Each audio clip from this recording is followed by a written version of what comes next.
Assalamualaikum warahmatullahi wabarakatuh. Halo sahabat semuanya, apa kabar? Semoga selalu sehat ya. Perkenalkan, saya Ai Ervaria, guru IPA SMPN 1 Ciracap, Kabupaten Sukabumi. Kali ini saya ingin berbagi penjelasan materi tentang oogenesis. Apa itu oogenesis? Penasaran kan?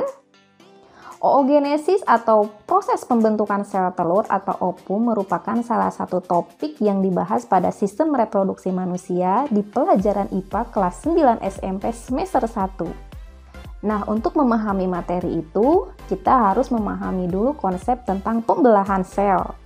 Sudah tahu kan konsep tentang pembelahan sel sebelumnya? Yuk kita bahas tentang oogenesis mulai dari pengertiannya, tahapannya, serta bagaimana perbedaannya dengan spermatogenesis.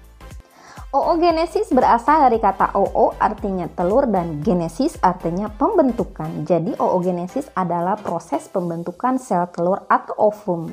Sudah tahu kan ovum itu adalah sel gamet atau sel kelamin betina yang dihasilkan dari proses pembelahan sel secara meiosis yang terjadi di organ kelamin betina.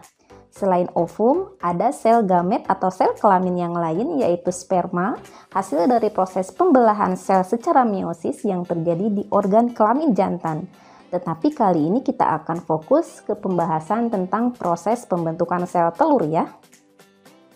Oogenesis terjadi di dalam organ reproduksi wanita yang disebut dengan ovarium. Udah tahu kan ovarium? Ini adalah ovarium kanan dan kiri, dan jika kita ambil salah satu dan disayat secara melintang, di dalamnya akan tampak sel telur yang sedang berkembang ya. Berbeda dengan spermatogenesis pada laki-laki yang dimulai sejak masa pubertas, oogenesis itu terjadi sejak dalam kandungan ibu. Kemudian berhenti sementara saat dilahirkan dan dimulai kembali pada saat wanita mengalami masa pubertas. Dan oogenesis tidak terjadi terus-terusan sepanjang hidup, tetapi akan berhenti pada saat menopause. Kemudian dalam satu kali waktu hanya diproduksi satu sel telur saja. Nah, tadi adalah pengertian dan tempat terjadinya di mana. Nah, sekarang kita lihat tahapannya. Ketika wanita masih dalam kandungan ibu, yaitu pada masa embrio, terjadi pembentukan sel induk telur yang disebut dengan oogonium yang berasal dari sel germinal primordial yang bersifat diploid. Kemudian oogonium tersebut mengalami pembelahan secara mitosis menghasilkan oosit primer yang bersifat diploid. Kemudian berhenti saat dilahirkan dan akan dimulai kembali pada saat wanita mengalami pubertas. Saat dilahirkan, pada umumnya ovarium mengandung 200.000 sampai 2 juta oosit primer. Tetapi seiring berjalan waktu sampai pubertas mengalami kematian dan tersisa sekitar 40.000 oosit primer. Dari 40.000 tersebut hanya sekitar 400 sel telur yang akan matang. Pada saat pubertas, oosit primer akan membesar dan folikel di sekitarnya akan tumbuh. Sebuah oosit primer akan mengalami pembelahan meiosis pertama akan menghasilkan dua sel anakan yang ukurannya berbeda. Ukurannya berbeda karena terjadi pembagian sitoplasma yang tidak merata. Yang besar namanya oosit sekunder yang bersifat haploid dan yang kecil namanya badan polar pertama yang bersifat haploid. Pembelahan meiosis ini kembali berhenti sekali lagi. Oosit sekunder yang dilepaskan di ovarium tidak mengalami pembelahan meiosis kedua begitu saja. Artinya, oosit sekunder akan mengalami pembelahan meiosis kedua jika terjadi fertilisasi atau pembuahan oleh sel sperma.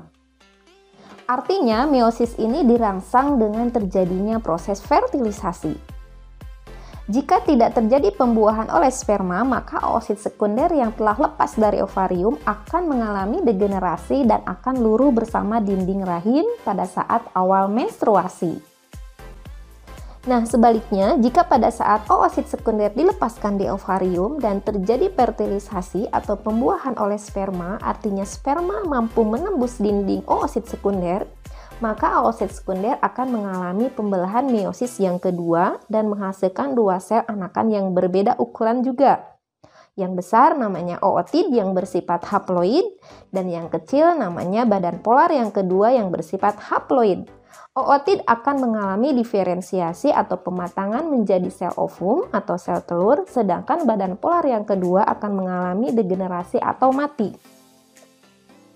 Secara bersamaan, badan polar pertama membelah menjadi dua. Jadi, di akhir oogenesis, dari satu sel induk telur oogonium dihasilkan satu sel telur atau ovum yang bersifat haploid dan fertil, serta 3 badan polar yang bersifat haploid tetapi tidak fertil. Penjelasan tentang oogenesis ini berdasarkan uraian yang terdapat pada buku Campbell edisi 3 jilid 3 halaman 162 dan buku Kemdikbud halaman 21. Dapat kita simpulkan, tahapan proses oogenesis dapat kita lihat pada bagan berikut.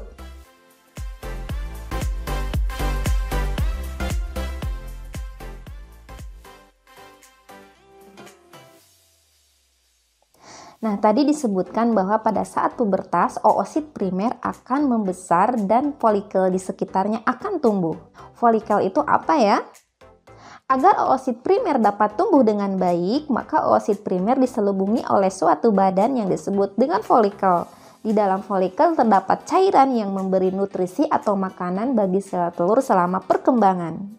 Coba kita lihat lagi sayatan melintang dari ovarium, akan tampak perkembangan folikel yang mengiringi perkembangan sel telur ya.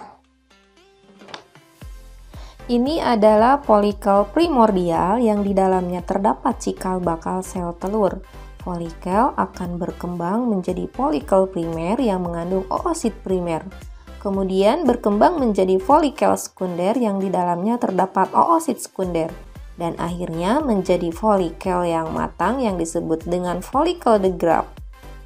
Saat terjadi ovulasi, folikel pecah dan oosit sekunder lepas dari folikel, dan folikel ini berubah menjadi corpus luteum. Jika oosit sekunder tidak dibuahi, maka corpus luteum akan menua dan berubah menjadi corpus albicans. Nah sahabat, sekarang udah paham kan bagaimana proses pembentukan sel telur atau oogenesis? Terus sel telur atau ovum yang dihasilkan itu strukturnya seperti apa sih? Sel telur terdiri dari bagian-bagian yang pertama mulai dari corona radiata, kemudian zona pellucida, membran vitellin, sitoplasma, dan inti sel telur. Corona radiata yaitu merupakan sel-sel granulosa yang melekat di sisi luar oosit dan merupakan mantel terluar ovum yang paling tebal. Kemudian zona pellucida yaitu lapisan pelindung ovum yang tebal dan terletak di bagian tengah. Zona pellucida juga mencegah lebih dari satu sperma masuk ke dalam sel ovum. Jadi ketika sperma membuahi sel telur, zona pellucida tidak memungkinkan sperma yang lain dapat masuk. Berikutnya adalah membran vitellin yaitu selaput sel telur yang memiliki fungsi melindungi sel telur dan mengatur pertukaran massa antara sel dan lingkungan di luar sel.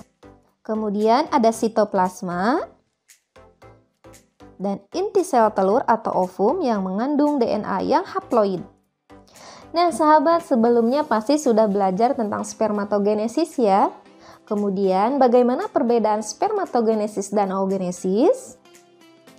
Yang pertama, spermatogenesis terjadi di dalam testis, sedangkan oogenesis terjadi di dalam ovarium. Spermatogenesis terjadi pada saat masa pubertas dan terjadi sepanjang hidup laki-laki. Sedangkan oogenesis dibagi menjadi beberapa waktu mulai pada saat masih dalam kandungan dalam bentuk embrio, berhenti saat dilahirkan dan dilanjutkan pada saat pubertas dan berhenti kembali pada saat menopause.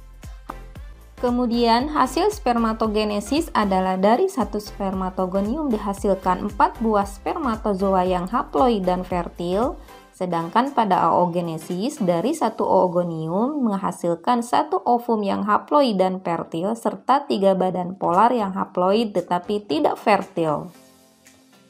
Nah, secara lengkap perbedaan spermatogenesis dan oogenesis dapat dilihat dalam tabel berikut.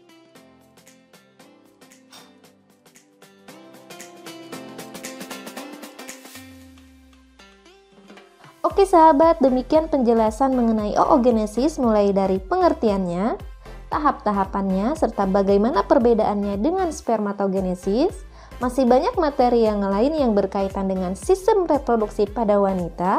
Semoga dapat dipahami dan sampai bertemu kembali di lain waktu. Terima kasih. Assalamualaikum warahmatullahi wabarakatuh.